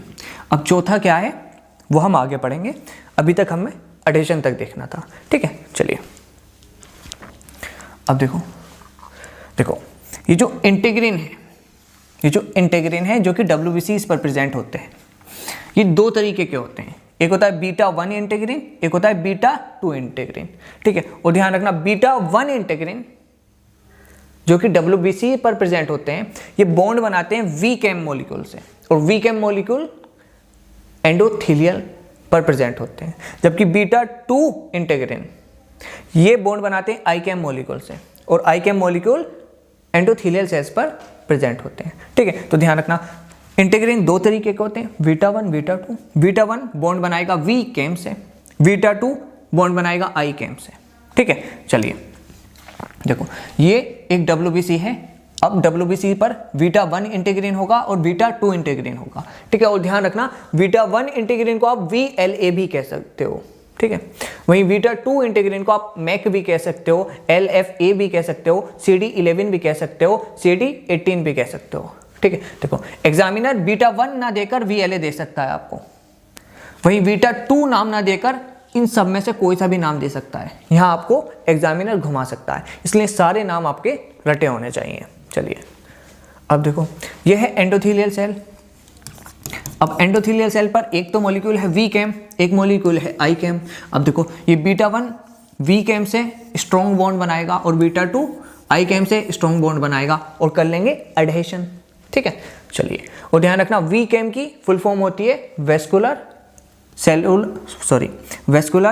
एडहेशन मॉलिक्यूल, आई केम की फुल फॉर्म होती है इंटरसेलुलर एडहेशन मॉलिक्यूल, ठीक है। चलिए अब देखो एक चीज समझो, वो चीज क्या है, देखो सेलेक्टिन आपके क्या करा रहे हैं, रोलिंग, जबकि इंटीग्रिन आपके क्या करा रहे हैं, एडहेशन, ठीक है। जबकि साइलिल लुइस एक्स मॉलिक्यूल भी आपका क्या करा रहा है, रोलिंग, ठीक है। और ये सेलेक्टिन से बॉन्ड बनाता है, और I CAM and V CAM molecule भी आपका क्या करा रहा है, एडहेशन, और ये इंटीग्रिन से बॉन्ड बनाता है, ठीक है। चलिए तो ये चीज़ें ध्यान रखना, भूल मत जाना, ठीक है। चलिए आगे चलते हैं। अब देखो फोर्थ स्टेप देखते हैं, ट्रांसमाइग्रेशन।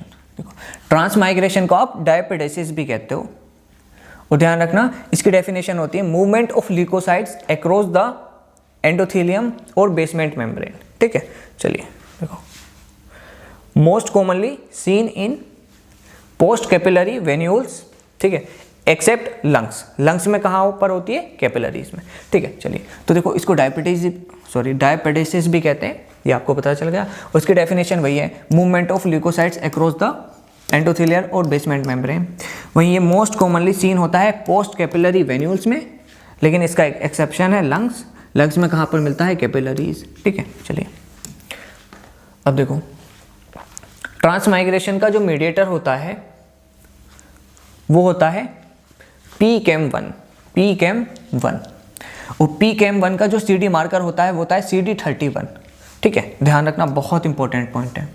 और ध्यान रखना PCAM1 जो होता है वो प्रेजेंट होता है न्यूट्रोफिल पर भी और एंडोथीलियल सेल्स पर भी, मतलब या तो न्यूट्रोफिल पर प्रेजेंट होगा या एंडोथीलियल सेल्स पर, किसी पर भी हो सकता है, ठीक है। चलिए वहीं अब देखो शुरू में ये WBC सेंटर पर थी, फिर पहला स्टेप हुआ मार्जिनेशन, मतलब WBC मार्जिन पर आई। दूसरा स्टेप हुआ रोलिंग, मतलब WBC रोल करने लगी। तीसरा स्टेप हुआ अडेशन, मतलब जो WBC हैं वो अडेयर कर गई एंडोथेलियल सेल्स पर। चौथा स्टेप क्या हुआ, ट्रांसमाइग्रेशन, मतलब जो WBC हैं वो इस ब्लड वेसल से मूव करने लगी बाहर की तरफ, ठीक है। चलिए और ध्यान दो, देखो ये तो एक एंडोथेलियम की लेयर है, इसके नीचे एक बेसमेंट मेम्ब्रेन भी है, ध्यान दो ये बेसमेंट मेम्ब्रेन। तो अगर WBC को ब्लड वेसल से निकलकर बाहर जाना पड़ेगा, ठीक है, तो इस बेसमेंट मेम्ब्रेन को भी ब्रेक करना पड़ेगा, ठीक है। चलिए तो ध्यान रखना basement membrane break by matrix metalloproteinase enzyme, ठीक है। तो ये जो बेसमेंट मेम्ब्रेन है ये कौन से एंजाइम से ब्रेक होती है, matrix metallo proteinase enzyme, matrix metallo proteinase enzyme. ध्यान रखना, देखो मेटेलो मतलब ये वाला जो एंजाइम है ये एक मेटल भी कंटेन करता है जिसका नाम है जिंक। यहाँ से भी क्वेश्चन पूछा जाता है, ठीक है। तो समझ में आया, ठीक है। चलिए आगे चलते हैं। फिफ्थ इवेंट देखेंगे जिसका नाम है कीमोटैक्सिस। चलिए देखो, कीमोटैक्सिस की डेफिनेशन क्या होती है? ये होती है unidirectional targeted movement of WBCs toward bacteria is known as chemotaxis, ठीक है। चलिए ध्यान दो, ये जो कीमोटैक्सिस होती है ये यूनी डायरेक्शनल मूवमेंट होती है। अब समझो ये यूनी डायरेक्शनल मूवमेंट क्यों होती है। देखो मान लो ये ब्लड वेसल है, ये आपका WBC है, ठीक है। अब मान लो ये कोई आपकी बॉडी में फॉरेन बैक्टीरिया आ चुका है, ठीक है। तो अब हम क्या करेंगे, इस बैक्टीरिया को किल करना चाहेंगे। अब अगर हम इस बैक्टीरिया को किल करना चाहेंगे तो ये जो WBC है ये ब्लड वेसल के बाहर आएगा और इस बैक्टीरिया को किल कर देगा, ठीक है। चलिए अब समझो, अगर ये WBC ब्लड वेसल के बाहर जाएगा और इस बैक्टीरिया को किल कर देगा, ठीक है। मान लो ये WBC ब्लड वेसल के बाहर आया और इस WBC ने इस बैक्टीरिया को किल कर दिया, उसके बाद ये ब्लड वेसल में वापस नहीं जाता है, ठीक है। अगर ये ब्लड वेसल में वापस जाता तो ये बाई डायरेक्शनल मूवमेंट होती ना, ठीक है। लेकिन हमने क्या पढ़ा है कि कीमोटैक्सिस सिर्फ और सिर्फ यूनी डायरेक्शनल मूवमेंट है, मतलब सिर्फ और सिर्फ ये ब्लड वेसल से बैक्टीरियल साइड तक जाता है, ठीक है, मतलब यूनी डायरेक्शनली जाता है। अब समझो, अगर ये यूनी डायरेक्शनली जाता है और ये ब्लड वेसल में वापस नहीं आता है, वो इसलिए नहीं आता है क्योंकि ये न्यूट्रोफिल जैसे ही बैक्टीरिया को किल कर देता है उसके बाद ये न्यूट्रोफिल खुद एपोप्टोसिस कर जाता है, ठीक है। तो ध्यान रखना, कीमोटैक्सिस मूवमेंट यूनी डायरेक्शनल होती है। वो क्यों? क्योंकि WBC बैक्टीरिया को किल करने के बाद खुद एपोप्टोसिस कर जाता है, ठीक है। अब अगर एपोप्टोसिस नहीं करता तो ये न्यूट्रोफिल वापस ब्लड वेसल में आता, तो फिर ये यूनी डायरेक्शनल मूवमेंट नहीं होता, फिर ये होता बाई डायरेक्शनल मूवमेंट, ठीक है। तो उम्मीद है समझ में आया होगा। चलिए अब देखो कीमोटैक्टिक एजेंट्स। चलिए कीमोटैक्टिक एजेंट्स कौन से होते हैं? ऐसे एजेंट्स जो WBC को बैक्टीरिया की तरफ अट्रैक्ट करते हो, ठीक है। ध्यान रखना, ये एक्सोजीनियस भी हो सकते हैं और एंडोजीनियस भी हो सकते हैं। एक्सोजीनियस मतलब ऐसे एजेंट्स जो हमारी बॉडी से प्रोड्यूस नहीं हुए हैं। एंडोजीनियस मतलब those chemotactic agents which are produced by our body, ठीक है। चलिए देखो,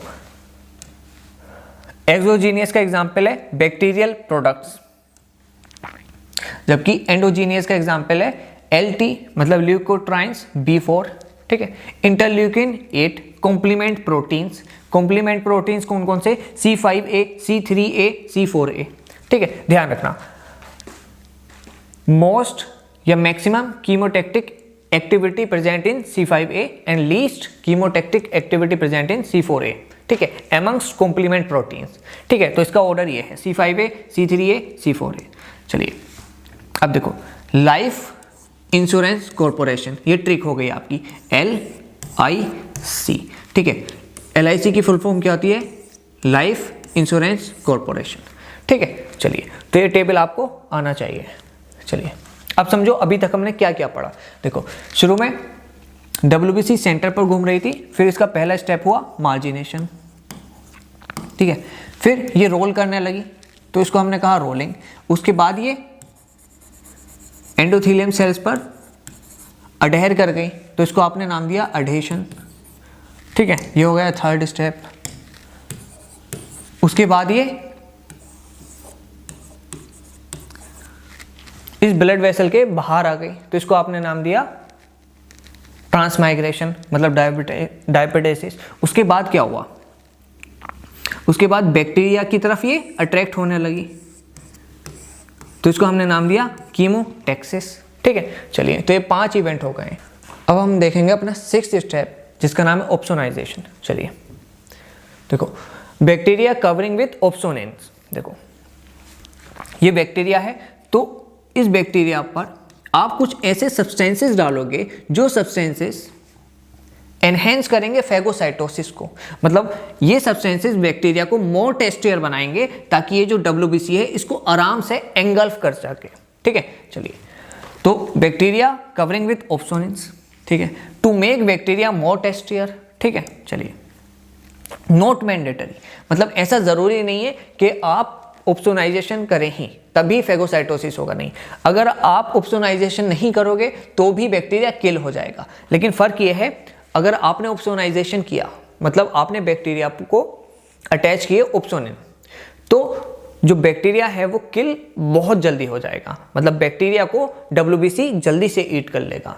लेकिन अगर आपने ओप्सोनिन्स अटैच नहीं किए बैक्टीरिया के तो क्या होगा, तो भी WBC बैक्टीरिया को एंगल्फ कर लेगा या किल कर देगा, लेकिन टाइम लेगा। ये मतलब ऐसा ही है, अगर आप बिरयानी खा रहे हो तो बिरयानी में चटनी नहीं है तो भी आप बिरयानी खा लोगे लेकिन टाइम लोगे। वहीं अगर बिरयानी में चटनी है तो आपको बिरयानी ज़्यादा टेस्टी लगेगी और आप जल्दी से बिरयानी खा लोगे।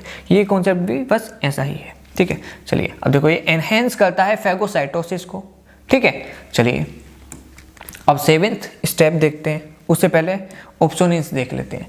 देखो, ओप्सोनिन्स प्लाज्मा प्रोटीन होते हैं कुछ, कॉम्प्लीमेंट प्रोटीन्स होते हैं कुछ, और एंटीबॉडीज होती हैं कुछ, जैसे IgG। ठीक है, चलिए, देखो IgG जो है ना वो मोस्ट इंपॉर्टेंट ओप्सोनिन्स है। बहुत बार क्वेश्चन पूछा जाता है कि मोस्ट इंपॉर्टेंट ओप्सोनिन, तो आपको आंसर देना है IgG। ठीक है, और थोड़ा सा डीपली और पढ़ोगे आप तो ध्यान रखना FC फ्रेगमेंट ऑफ IgG होता है ओप्सोनिन। ठीक है, चलिए, वहीं ध्यान रखना IgM भी ओप्सोनिन की तरह एक्ट कर सकता है, लेकिन ध्यान रखना IgG ज्यादा बेहतर ओप्सोनिन होता है एज कंपेयर टू IgM। ठीक है, चलिए, कॉम्प्लीमेंट प्रोटीन्स जैसे C3b, C4b, C5b, तो ये कॉम्प्लीमेंट प्रोटीन्स है जो ओप्सोनिन की तरह एक्ट करते हैं। ध्यान रखना C3b मोस्ट इंपोर्टेंट कॉम्प्लीमेंट ओप्सोनिन्स होता है। देखो फर्क है, मोस्ट इंपोर्टेंट ओप्सोनिन आंसर जाएगा IgG, most important complement protein opsonin answer जाएगा C3b।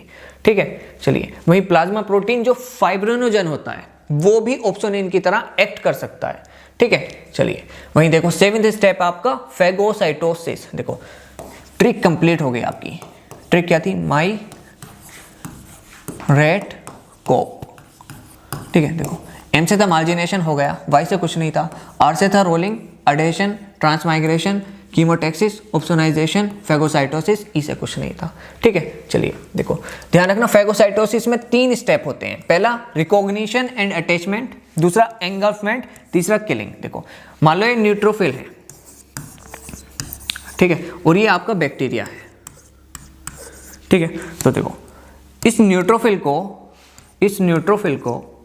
या फिर आप कहो इस WBC को, ठीक है, इस बैक्टीरिया को किल करना है। तो कैसे करेगा, पहला ये इसको रिकॉग्नाइज करेगा, फिर इससे अटैच होगा।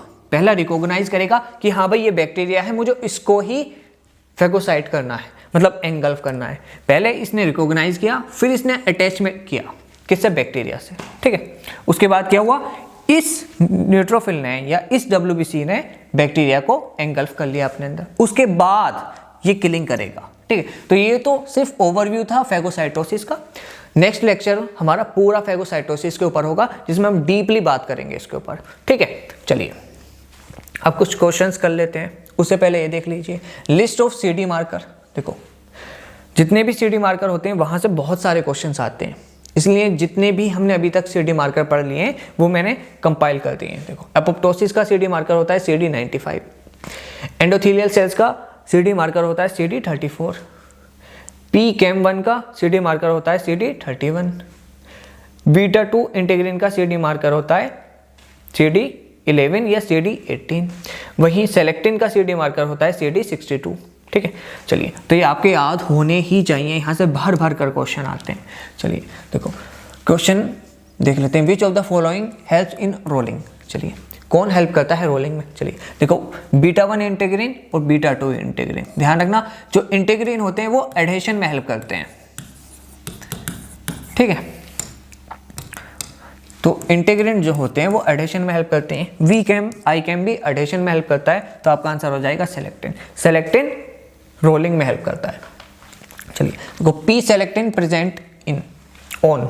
चलिए देखो मैंने बताया था आपको सेलेक्टिन जो होते हैं वो 3 तरीके के होते हैं।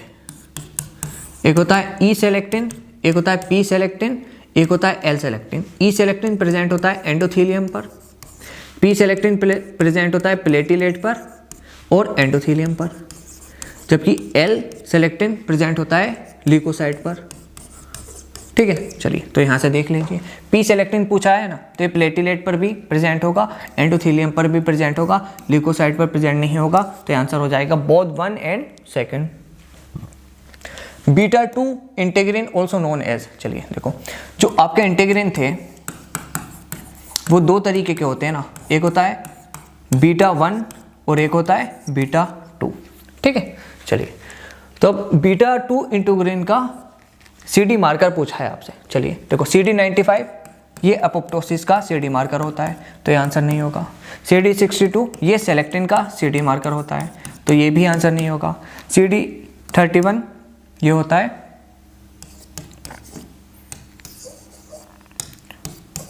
पी कैम 1 का CD मार्कर, तो ये भी आंसर नहीं होगा। देखो CD11 is the CD marker of beta 2 integrin. ठीक है, और ध्यान रखना CD11 और इसको आप CD18 भी कहते हो, चाहे आप पीछे देख सकते हैं।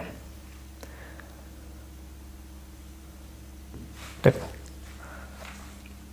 ध्यान से देखो बीटा 2 इंटीग्रिन CD11 और CD18, ये CD मार्कर आपको याद ही होने चाहिए। ठीक है, चलिए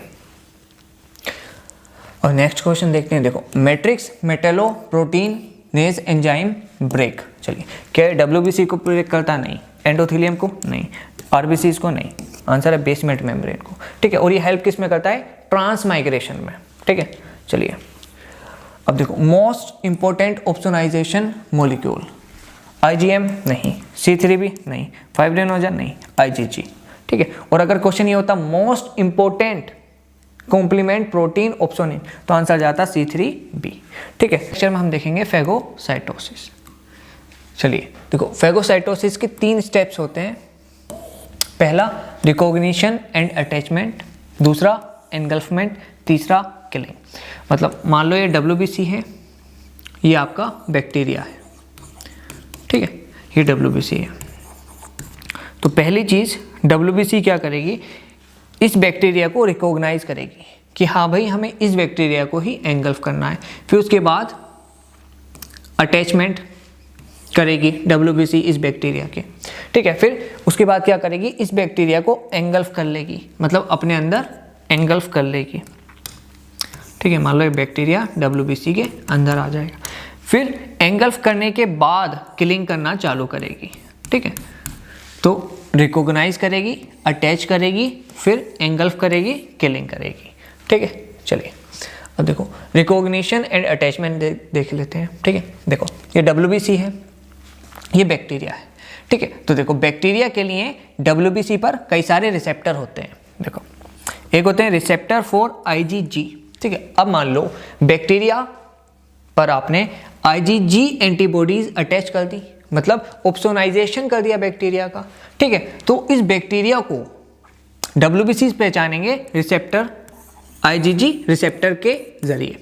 ठीक है, चलिए अब मान लो इस बैक्टीरिया पर आपने कोई भी ऑप्सोनिन ऐड नहीं किया, मतलब कोई भी IgG एंटीबॉडी ऐड नहीं की, तो रिसेप्टर मेनोज रिसेप्टर। ठीक है, तो इस WBC पर मेनोज रिसेप्टर होंगे जो इस बैक्टीरिया को आइडेंटिफाई करेंगे। ठीक है, चलिए अब मान लो आपको एंगल्फ करना है किसी लिपिड को या ट्राइग्लिसराइड को। ठीक है, तो लिपिड को, ट्राइग्लिसराइड को स्कैवेंजर रिसेप्टर रिकॉग्नाइज करेंगे। ठीक है, मतलब इस WBC पर अलग अलग तरीके के रिसेप्टर होते हैं जो अलग अलग बैक्टीरिया को, अलग अलग ऑप्सोनिन्स को और जो भी लिपिड है, ट्राइग्लिसराइड है, उसको रिकॉग्नाइज करते हैं। ठीक है, चलिए दूसरा स्टेप क्या है? एंगल्फमेंट। देखो मान लो एक WBC है, मतलब मैक्रोफेज है या न्यूट्रोफिल है, ये बैक्टीरिया है। ठीक है। अब देखो क्या होगा, ये जो WBC है ये अपने स्यूडोपोडिया बनाना चालू करेगी और स्यूडोपोडिया के जरिए बैक्टीरिया को घेरे में ले लेगी, मतलब एकदम कवर कर लेगी। ठीक है, फिर क्या होगा, फिर देखो, फिर उसके बाद ये जो बैक्टीरिया था, ये जो बैक्टीरिया बाहर था वो स्यूडोपोडिया के जरिए अंदर ले लेगी, मतलब अब बैक्टीरिया अंदर आ चुका है। ठीक है, और जब बैक्टीरिया बाहर से अंदर आया, ठीक है, तो उस समय ये जो WBC की मेम्ब्रेन है पिंक कलर की, ये भी टूट गई और बैक्टीरिया को इस मेम्ब्रेन ने कवर कर लिया। ठीक है, और इस स्ट्रक्चर को आप कहते हो फेगोसोम। ठीक है, और जैसे ही ये बैक्टीरिया बाहर से अंदर आया तो लाइसोसोम इसका इंतजार कर रहे थे। ठीक है, उसके बाद क्या हुआ, ये जो फेगोसोम था लाइसोसोम से फ्यूज हो गया, मतलब फेगोलाइसोसोम का फॉर्मेशन हो गया। फिर उसके बाद इस बैक्टीरिया की किलिंग होगी। चलिए देखते हैं। अब देखो किलिंग देखते हैं। देखो किलिंग दो तरीके की होती है, oxygen dependent killing, oxygen independent killing. ठीक है, चलिए देखो ऑक्सीजन डिपेंडेंट किलिंग को आप H2O2 MPO हैलाइड सिस्टम भी कहते हैं, ध्यान रखना। ठीक है, और ये मोस्ट इफेक्टिव बैक्टीरियल किलिंग होती है और फ्री रेडिकल मीडिएटेड होती है, मतलब फ्री रेडिकल प्रेजेंट होते हैं इसमें। चलिए अब देखो ऑक्सीजन डिपेंडेंट किलिंग देखते हैं। ठीक है, देखो ये फेगोलाइसोसोम है पूरा। ठीक है, चलिए अब देखो फेगोलाइसोसोम की मेम्ब्रेन पर एक एंजाइम होता है जो कि होता है NADPH ऑक्सीडेज।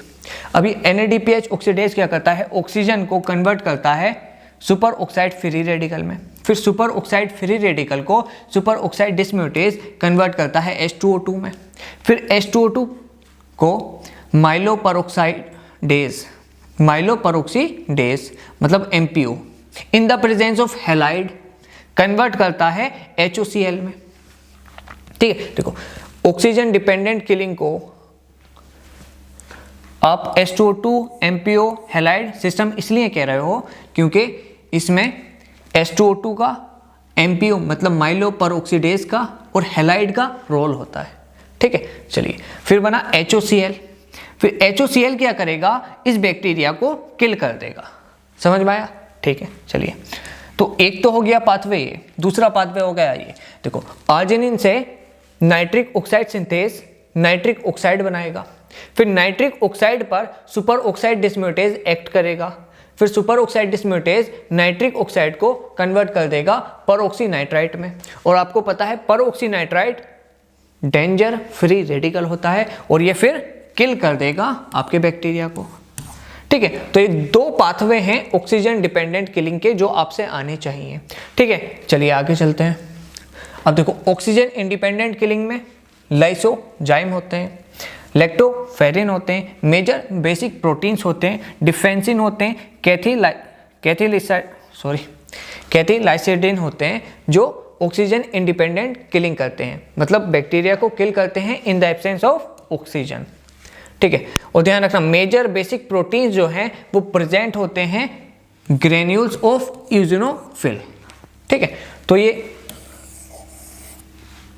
ध्यान रखना ऑक्सीजन इंडिपेंडेंट किलिंग में ये सब हेल्प करते हैं। ठीक है, चलिए अब क्वेश्चंस देख लेते हैं। चलिए NADPH oxidase convert oxygen into nitric oxide नहीं, H2O2 नहीं, HOCl नहीं, O2 डॉट बिल्कुल पीछे देख सकते हैं आप चाहें। देखो NADPH ऑक्सीडेज ने ऑक्सीजन को कन्वर्ट किया सुपर ऑक्साइड फ्री रेडिकल में।